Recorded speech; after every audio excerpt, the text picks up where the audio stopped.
Welcome to a documentary business webinar on the Discovery Warner Brothers split. I'm Peter Hamilton, and my guest today, the renowned expert in all things programming, is Dan Solono. Great to have you on board for this, really important discussion today, Dan. Yeah, hey, thanks, Peter. I appreciate it. I'm looking forward to it. It's there's a lot of ground to cover with a lot of sort of aggregate stories, and I know you're going to try to kind of keep us focused on what's most important for the documentary business audience. Yeah, I'm first going to touch down on history. Dan, I was the second consultant at Discovery nearly 40 years ago, and I believe you were the seventh, the eighth, the ninth, the 10th or something employee at Discovery. So this discussion has a lot of meaning for us. You know, it has an emotional resonance that nearly all other network analyses that we perform and opportunities that we examine, it has a real meaning for me anyway. How about you? Yeah, I would agree. Same for me, Peter. I mean, I started my career as basically a kid at Discovery in those early days when, we made our living off 9.95 subscriptions to a magazine and, no ads and no editing and, in a very different time and place, both for Discovery and the industry. So to see it evolve over these last 40 years and then culminate really in the announcement this week has been, quite personal, but yet also from a professional sense, it's been interesting to follow the dynamic because it's indicative of our industry as a whole, which I know we could probably do an entire 6-part series on if you want. Yeah, we sure are. We'd like to do that. And you used the word culminate. I'm not sure it's a culmination. I think it's just the next step. So what did happen? Just very briefly, Warner Brothers Discovery announced the split into two new companies. The first of those is called S&S, Streaming and Studios, kind of speaks for itself.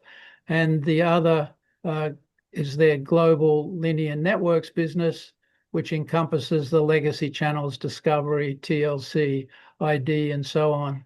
And of course, the global streaming business focuses on Max. And this comes at a time of Discovery, the Warner Brothers Discovery combination performed very, very poorly.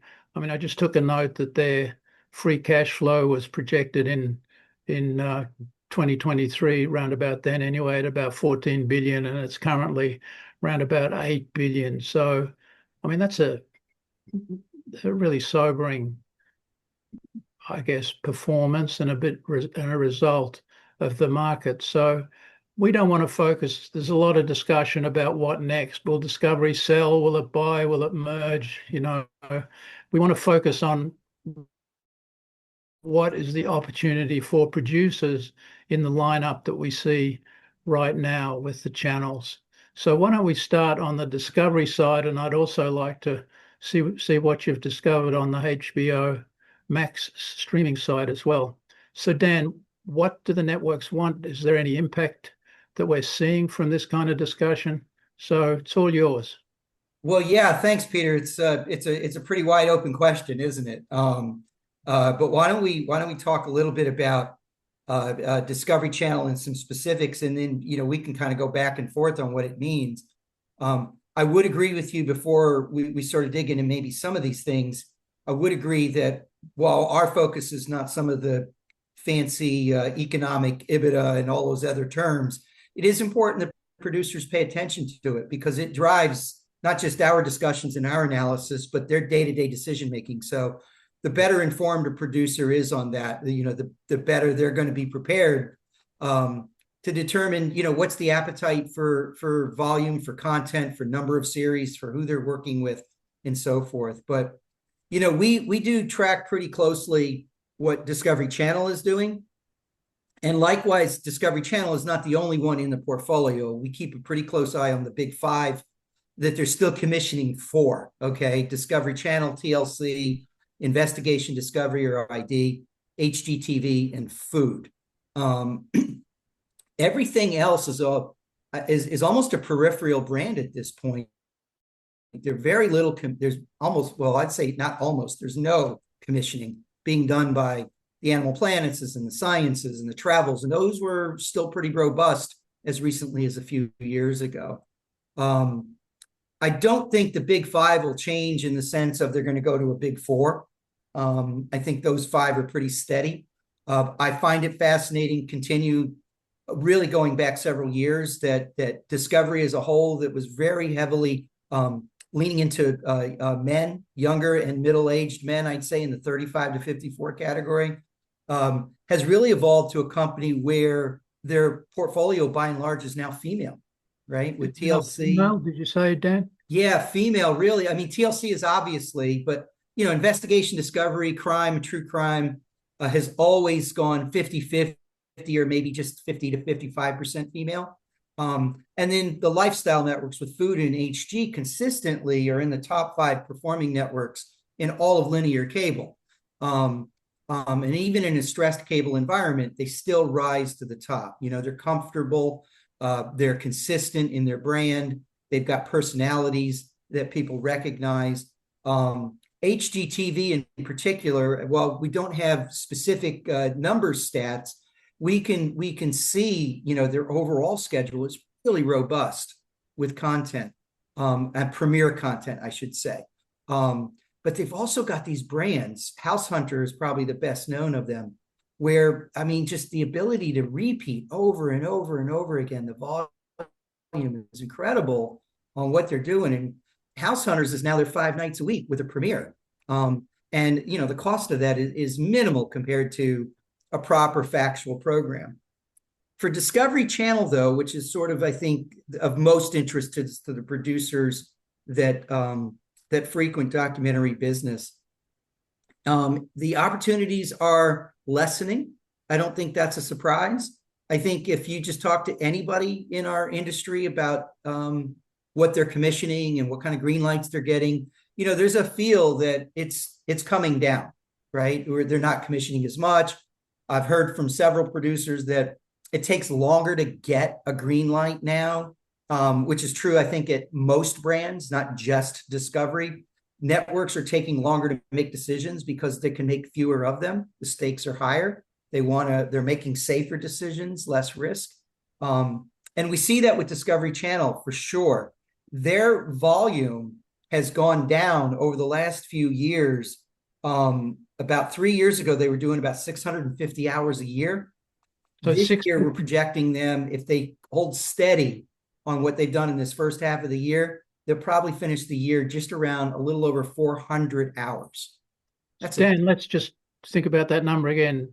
650, that's what I always calculated. Mm-hmm. Discovery as a whole was spending more than $1 billion a year in the mid-teens. So 650 is down to 400. Hey, but that's not fallen off a cliff. That's a really steady pipeline. And I imagine the average, cost per hour is 500 to 750 or not. That I can't say specific on cost per hours because they called that stuff pretty close to the vest, as you can imagine. Yeah, but you can take a guess. But I would say the numbers are closer to the 250, 300, 350 ranges. Yeah, I don't think I think the numbers that you're referring to would have been apropos of some of the larger specials.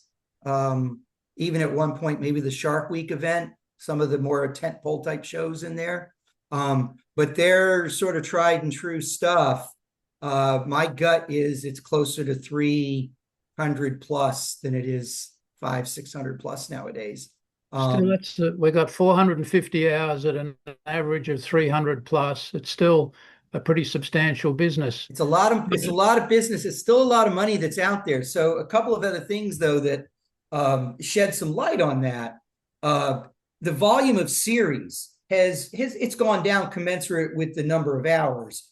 But I think what's more important that we try to keep an eye on is back in 2022, so 4 years ago in terms of our tracking, they were averaging about 14 episodes per series, a little under 14 episodes per series. So if you got a green light for a series, you probably got about 14 eps. Now, that's, you figure you got some 6-parters on the first season to feel it out, or 8 parts, and you get like 20 episodes of Deadliest Catch because you know what you're getting there, right? So about 14 eps was the average.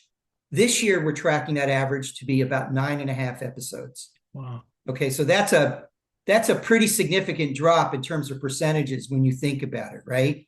Yeah, it's Um, a third, right? so it's not a surprise again for anybody who's worked on the network side. The easiest way to cut, money budgets, if you've got a content budget that's coming down, well, you cut volume of projects, but you also cut the number of episodes per project, right? So you can keep maybe your volume up. You if you didn't go from 14 eps to 9.5 eps, you might have to kill 3 more projects. And that's something that Discovery is doing. It's also something that their Investigation Discovery Network ID has been doing. The numbers aren't as dramatic, but they're equally significant. On ID, they've gone from about 8 to 8.5 episodes down to 7 per series. So they're lessening, but I think the other thing that is also important is who are they working with, right? Because if I'm a producer, I want to know, do I have a shot? And I hate to say it, but for Discovery Channel, it's getting tough. And of course, if you are on the commissioning side, you got to have a little bit more comfort that the bet you're making is going to pay off. So you tend to go to your stable of producers. If you're starting to limit the number of projects, you start to focus. Of the 20 new series so far this year, 3 of the 20 are series 1, meaning it's a new opportunity. It's not a season 2, season 6, season 10.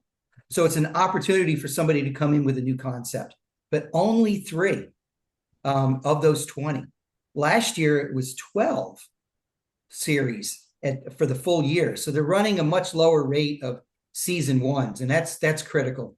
And then the other part, unfortunately, of those 3, only one of them is from a producer that they've never worked with. And I can't off the top of my head remember which one it is. So Discovery is clearly working with they've been around a long time. So folks that they know, folks they've got a track record with. If you're going to get in the door there, the old adage of partnering up with somebody who's already got access is good advice once again. Dan, do those numbers also apply more or less to TLC, ID? They're a little bit different on the other 2. Let me go ahead and give you the highlights though on ID.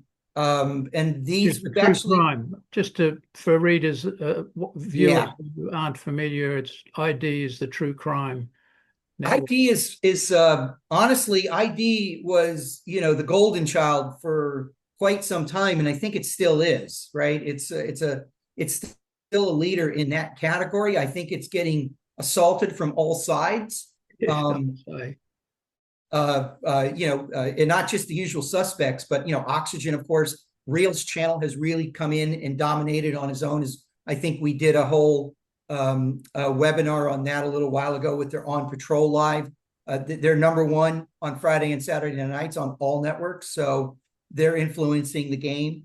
But they're also getting hit by places that they haven't been getting hit by in the past. More and more, the broadcast networks are going into the true crime, right, with their age-old brands of Dateline and 2020 and so forth. They're producing a lot of 2020 true crime for Hulu. You can see that being paired up heavily. Netflix is very big into these miniseries. Investigation Discovery has also sort of seen the number of hours falling as a whole. It was a little over 500 hours about 3 years ago. It's tracking to about 350 hours this year. Boy, that's about the same level of drop off as Discovery. It seems like it is. I mean, corporate remit there. You lost over a third of your hours. I think if there's a good news on the horizon for ID is ID is tracking this year commensurate with last year. So they're not seeing, at least we don't believe yet, a drop between 24 and 25. The other thing, though, that is also, I think, kind of good news in the ID world is this year we're tracking so far 22 series that they've greenlit and have hit the air. Of the 22, 13 of them, I should say actually 29, because I include limited series in this. 29 series, 13 of them are season ones. It's 13 opportunities, almost half Wow. are fresh ideas. Now, once again, they're going to producers they've worked with heavily, and two of their biggest actually coming out of the UK with Lion TV and Arrow Media. Three of those 13 are new producers. They do work with new producers a little bit more frequently, I think, probably, a younger network, a little bit more commercial with sort of the true crime can come from a lot of angles, and access is so important in that genre. But the other thing that is shifted there that is really important for producers to know, and they should really know this already, is ID, like so many of these, is pivoted heavily into the limited series, meaning 3-4 parts mostly. They're headline drivers, that are in the headlines, or they're specific sort of, made for TV moment kind of trials. The Karen Reed trial was a big 3-parter. The biggest one that everybody's got their hands in is the P. Diddy trial. They did a big special on Luigi Mangione, I think is the name, right? The guy that United Healthcare. took out the United Healthcare worker in New York. So limited series in sort of the headline, they're grabbing him even before they go to trial. And that's kind of the shift in the last 18 months. They really kind of started that with their Quiet on the Set series last year, and they were successful with it, so they built on that. So they're actually this year have 7 limited series already. Last year they only had 4 for the entire year. That's really interesting. What about specials across Discovery? And let's put aside HGTV, House and Garden, and Food for the moment, but across the other networks, are there any one-offs? You know what? I think you'd have an easier time finding like a Tasmanian tiger in the bush than you would a special on one of these Discovery networks. They simply aren't doing them. It's not a surprise. I think we've talked about it before. They continue to be really specials free. I think a lot of that makes sense. I mean, it's a lot of cost. It's a heavy cost. It's a one-time investment. If you look at the 3 that we're tracking within that portfolio at 5 of robust networks for them, TLC has no specials. Maybe they get a pilot that they've done that they turn into an airable pilot and they kind of toss on the air, but they're not out looking. ID has dropped immensely with specials. They did as many as 70 to 80 individual 1-hour specials 3 years ago. This year, they've got less than the number you can count on one hand. And I think those are even very specific, like the Luigi Mangione show. Okay. And Discovery hasn't done really any specials in the last 4 or 5 years, with the exception of Shark Week, which, probably is not really the norm. It's more of a series, an event acting as a series. They did one special this year on the that came out within the last month, I guess, on the implosion of the Titan sub that was going down to the Titanic, and that was a co-pro that they probably picked up kind of after the fact. That was really a BBC CBC co-production, and my guess is, I haven't talked to anybody about it yet, but my guess is that the BBC and CBC had the UK and Canada wrapped up, and they probably knocked on Discovery's door, and Discovery picked up rest of world for it. So they didn't kind of go out and say, let's go commission something for this story. Dan, I got the message. Don't pitch Discovery specials. Sadly, the world, the overall US marketplace, I think Europe has still got the appetite for specials, which is a separate conversation. But here in the US, it's series. Well, Dan, we don't have too much time, and honestly, I could talk to you for hours. I often do during the week on a webinar. Dan, let's move on to streaming. And I got 2 questions. What is HBO Max doing in the streaming space? That'll probably get rebranded as HBO. And then we've got this Discovery Plus streamer kind of wobbling around in the middle. It's a really interesting phenomenon. What is Discovery Plus? Who does it belong to? Are they commissioning? Just really quickly, what is it? And then I want to move on to HBO. Yeah, okay. Well, we'll start with Discovery Plus. So Discovery Plus launched, as most people know, in 2021. Came out of the gate with a massive amount of commissioning. Keep in mind, this is pre-merger with Warner Brothers. They did, I think, about 11 to 1,200 hours we tracked of original content to the service, not repeats off the linear networks. Once they got out of the gate, they dropped that number to about 400 hours in their second year, which makes a lot of sense. You've got you're building up your service with a lot to start, and you go to 400. But then the merger with Max occurred in early 23, and they went to zero, basically. So they dropped out of the commissioning game, ceding the territory to Max as a merged brand. We're really curious. We don't know. They didn't outline it in their press releases or their announcements or their interviews, what exactly they're going to do with Discovery Plus. But Discovery Plus is going to go with, ironically, despite the name that we've added on to them, these global networks. It's going to be part of the Discovery custody hearing, where it'll fall in with the Turner networks, the Discovery networks, the former Scripps networks, et cetera. Max will soon become HBO Max, will reside with the streaming and the studio side. The question that we're most curious about, and producers are probably very focused on, as they should be, is, does this mean a revival in commissioning for Discovery Plus? Can't see it, Dan. I have a hard time seeing it economically. I really do. It also makes me wonder, will the Discovery linear content find a second window on Max?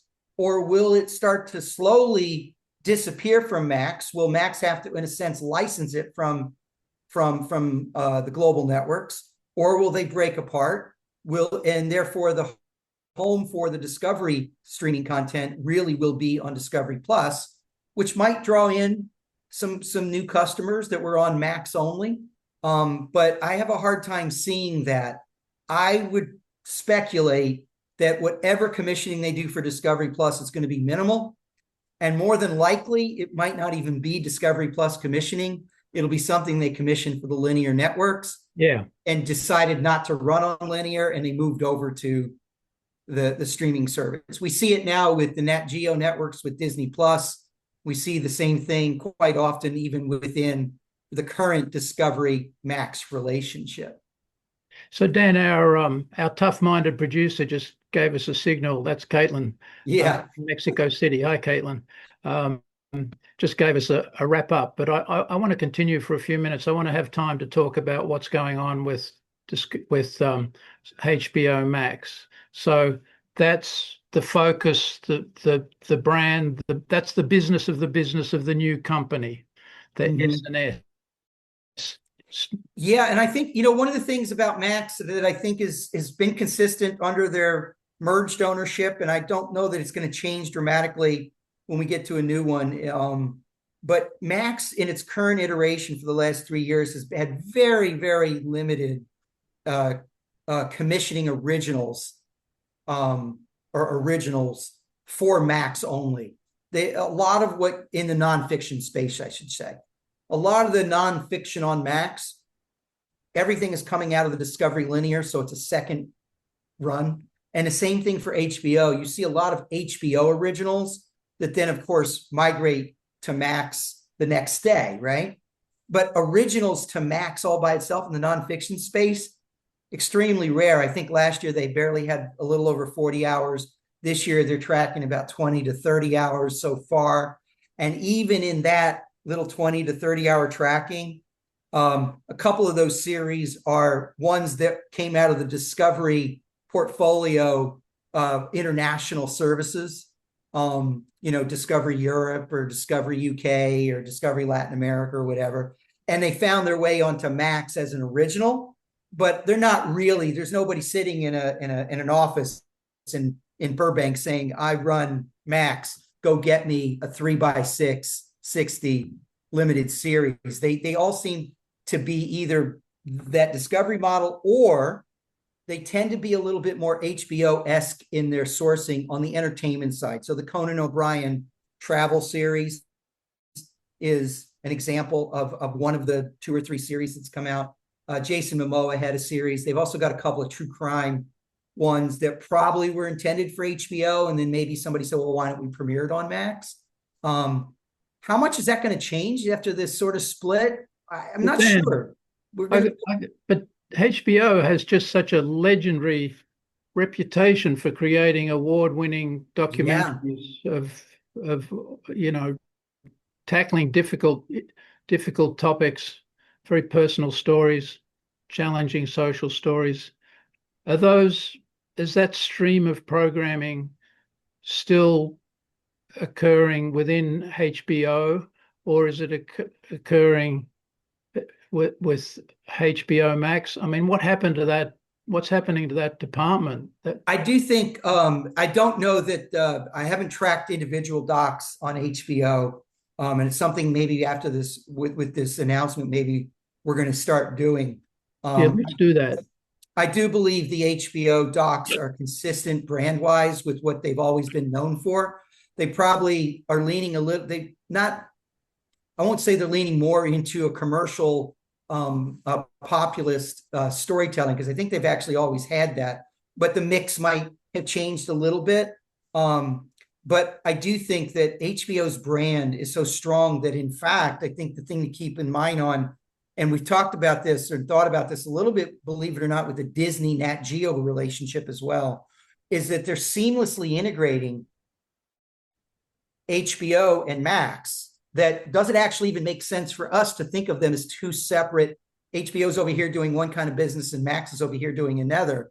They're probably not even distinct within the building at this point, or will be in there. Bob Iger gave a great interview yesterday, talking about, all things Disney and, a little bit about the Warner merger or split, really, and talked about why he has not made the decision to split off the linear networks within their portfolio and the seamless way they can operate both functionally, organizationally, but also editorially, right? That they can kind of move between their linear channel, Hulu, now that they fully own Hulu, Disney Plus.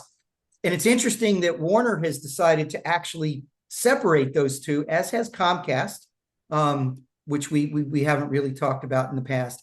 So is this split model going to be more effective than the integrated model? Well, it's the difference between financial drivers and operational drivers, and sure is place of these businesses in the overall portfolio. Dan, I'm going to end it now, and I think why don't we keep pushing this conversation? I love the data that you push together, just the scale and the deals, and the key cost per hour at Discovery was really valuable information. So much that you share with us, Dan. So thank you, and we'll have you back soon.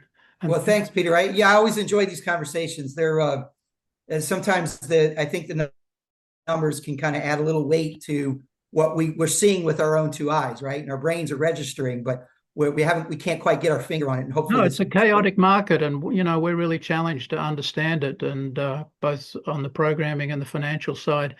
Big party next week. Tell us all about it. Yeah, it's really going to be fun. I'm not as old as maybe I think based on this anniversary, but next week marks the 40th anniversary of the launch of the Discovery Channel, June 17th, 1985. And some of my former colleagues, those gung-ho people that you always met in high school that keep your class together all those years, they got together and launched a reunion that we're going to have next week. And my understanding is there's already a couple of hundred people that are registered for it. So I'm really looking forward to seeing some old friends and some old colleagues, and kind of where everybody is, either within our industry still, or they got their real estate license, or they're retired in Palm Beach. It'll be a mixture of everything from highs and lows. Anyway, Dan, it's great to have you on board, and I hope I get down to Washington myself next week. Long shot, but it'd be great to be there. And thank you, Caitlin, our producer. Thanks, Peter.